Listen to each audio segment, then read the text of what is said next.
Hey, what is up, guys? This is Bo, or Carl Hunga712, and today, I figured I'd go back to Black Ops 2 just because I've been in the mood to play it lately, and I figured I'd go with my Then and Now series, or Now and Then series, looking back at this, but I figured I'd talk to you guys a little bit today about COD 2017, and before I get any further into the video, the background gameplay, I figured I'd go for the Swarm or the Nuke, one of the two. I don't get that close to the Nuke. I think I get like 20 kills in a row, or 18 or 19 or something like that. But I do get the Swarm. The old man can still pull out a Swarm. I'd end up dropping 63 kills here on Nuketown with the FAL. God, I love this gun, and damn, I miss this game so much. So fun. This game is just so fun to play. But with Call of Duty 2017 coming out, I know it's kind of early to talk about it. I mean, it's only February, and the game's not going to come out until, what, November? The first or second week in November. I think it's the first week in November. I'm sure it'll be released on a Friday like the most recent ones. But, a lot of people have been discussing Call of Duty earlier this year. It seems like every year it's earlier and earlier. We're talking about the next COD. And, that's not a good thing. I mean, let's just be honest. If we're already talking about the next Call of Duty, it's because we hate the current Call of Duty. Which is unfortunate because, like I said, I really think IW is a pretty decent game. I just think everybody's just so burnt out on the supply drops. They're so burnt out on the space theme.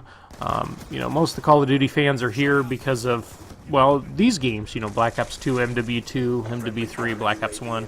That's why people play these games. It seems like, anyways, that's why people loved Call of Duty so much. It was a military, basically a military type shooter.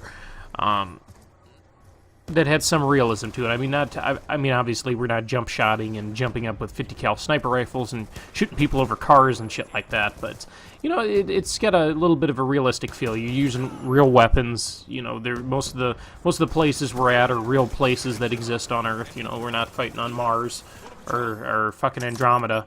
But that's I think that's why people loved Call of Duty. And, of course, like I said, again, getting back to COD 2017, you already see some of the top YouTubers discussing what they want in Call of Duty 2017.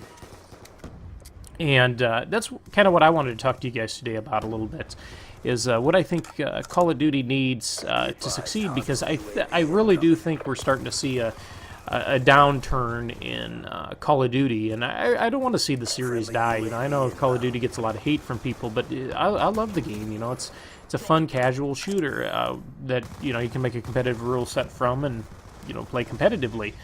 But it's like I said, I don't want to see the series die, and I think, I'm not saying that it's dying or it's going to die or anything like that, but just the feeling that I have that every year it seems like it's 3-4 months into the game, it's almost impossible to find matches.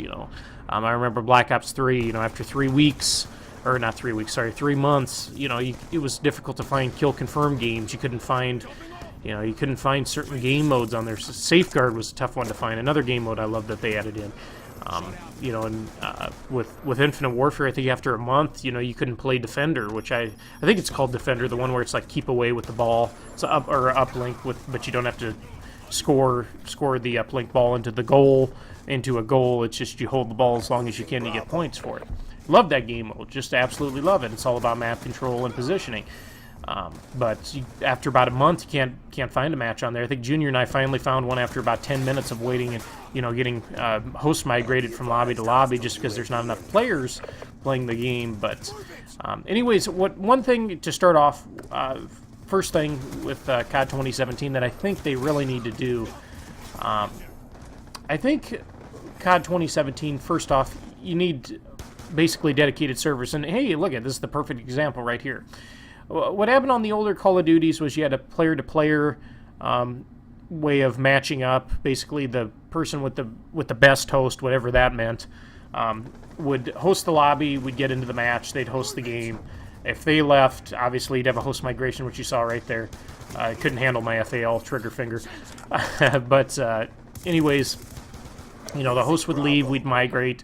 The game would pick the next best host, and they'd host the match. Of course, depending on where everybody was, depending on if people spawn into matches, or let's just say, you had 12 people all scattered around the U.S., maybe some in Canada and Mexico, you'd have lag issues. And I mean, obviously, it's an online game. It's not going to be perfect. You're not going to have the best experience all the time. That's just, it's an online game. And made by humans. It's not going to be perfect. So what some companies decided to do is make a dedicated server, which is basically just a host that doesn't play the game. That's all the dedicated server is. It's just a host that doesn't play. And you don't have to worry about people rage quitting. Most of the time it's a balanced server where you don't have to worry about too much lag and everything. Of course, dedicated servers aren't always the best thing. If they're not set up right, if they're bringing in, if the connections aren't perfect and so on and so forth, they're not. They could also be as bad as player to player. But what you see in today's Call of Duties is that there are some dedicated servers, but we still have the player-to-player hybrid system. And I think with all the games that have recently come out, Halo 5, you got Rainbow Six, you've got Overwatch, you've got Counter-Strike, you've got all those games that are all on dedicated servers. And Call of Duty isn't able to do that. A series that has been around since it seems like the Stone Age, we can't have dedicated servers for every single match. I think that's more than possible to do. And I think that's something that needs to be done just because it's going to improve the game. And to go along with that, one thing that I'm not fully versed in, I'm not 100% sure on, is tick rates need to change. I can't tell you how many times I've been shot around corners or been shot by people that just I don't see on the map because they again, with the way the tick rate works, going around corners and stuff, you got ghost bullets and like I said, getting shot around corners is just it's such an irritant. But that goes along with the dedicated servers and some things like that. Number two, another thing that I think has become a problem in Call of Duty, and it just more recently became a problem with Advanced Warfare and so on from there, are the supply drop issues. It just seems like, with me anyways, that you get into these games and you have all these supply drops. I mean, that's you can pay for guns, you can pay for skins, you can pay for all of that, or you can play the game and get a few points here and there. But it's just kind of irritating that, let's just go back to Advanced Warfare, for example. There's only one gun I wanted in Advanced Warfare in a supply drop, and that was the HBR Insanity. That was my favorite gun in that game. I used that gun in competitive games. I used that gun in casual. It was just a great weapon, the HBR A3 Insanity, if I remember right. Never got the gun. Never was able to get the weapon. I even bought a few supply drops. Don't tell anybody. But I actually spent money on some supply drops to try to get that weapon, and it was just complete. It was just just a complete. God, what do I want to use here for a word? It was just a gamble. It wasn't for sure that you were ever going to get that weapon. If you bought supply drops, if you played the game enough, it wasn't 100% that you could get it. And that's one thing that I think Infinity Ward did well in the new Call of Duty, is that you can get any of the variants that you want. You can either get them by random chance in a supply drop, or you can just play the game enough to collect, they're called gears, I think, or what is it? Salvage, that's what they're called. They look like little gears. And if you get enough of those, you can basically just get the weapon that you want.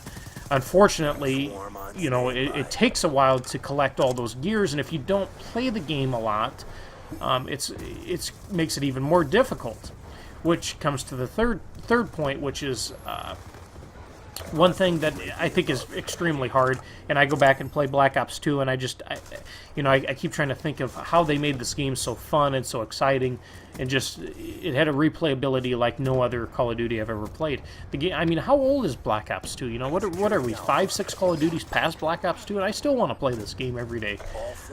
But they've got to make the game fun. They have to make the game. They have to increase replayability. And look at that beautiful swarm up in the air. And honestly, that's one thing I don't have I don't even have a suggestion towards. I mean, there's a lot of things I think that they can do to make the game more exciting and want people to basically give you that drive to continue to play the game. But I don't know what it was with Black Ops 2. I think it was just a combination of everything. The game was so well balanced. The maps were fun to play. The DLC maps were fun to play. We didn't have to worry about supply drop weapons. You had the Peacekeeper, which was a niche weapon. It was a submachine gun that, you know, it acted like an AR, basically. If you wanted to run and gun and have a little bit more range, that's what the Peacekeeper is best for. A buddy of mine, Jesse, probably the best Call of Duty player I've ever played with, you know, he always used the Peacekeeper. He was an aggressive player. He liked using ARs, but now we've got a gun where you have increased movement speed. You know, you can run and gun at longer ranges, which was kind of nice to have. It wasn't an overpowered weapon. It wasn't too good. It wasn't something that you needed to buy to compete with players. But you know, that's the perfect DLC weapons. And I guess you can throw all of what I'm talking about here at the very end, because I don't think there's a lot of things that the next Call of Duty has to do. I just think they need to make the game, I think they need to increase simplicity. Not add in more, I think they need to take away more. And just let it come down to, hey, you know, how did I win that gunfight? Well, I outpositioned you and I didn't miss my shots. You know, it doesn't need to be, oh, well, he beat me because the tick rate's kind of lower and he popped around the corner quicker and saw me before I saw him. Or, you know, it doesn't need to come down to, well, he's got the HBR-A3 Insanity, he has the Obsidian Steed, he got lucky in a supply drop where he spent $2,000 in supply drop money to get that weapon, and that's why he beat me. That's what I personally think, and I'd like to hear from you guys. Like I said, I don't think there's a lot that the next Call of Duty needs to do. That's why this video was, why I didn't make a lot of suggestions. Like I said, I think the dedicated servers, supply drop problem, and simplicity. I think those are basically the three main things that COD 2017 needs to do. Is just get back to simplicity, get back to, hey, I've got a weapon, you've got a weapon, you've got a grenade, I have a grenade. Best man wins that gunfight. You know, either I don't miss a shot, you don't miss a shot, and that's why myself or you wins that gunfight. You know, I outposition you on a head glitch, and that's how it is, you know. But like I said, I want to hear from you guys. I want to hear what you guys have to say, what you guys think that Call of Duty needs to do to be successful, because I want to see this series continue. I don't know if you guys do, but I definitely do. But I hope you guys enjoyed this video. I'll see you next video, and Bo out.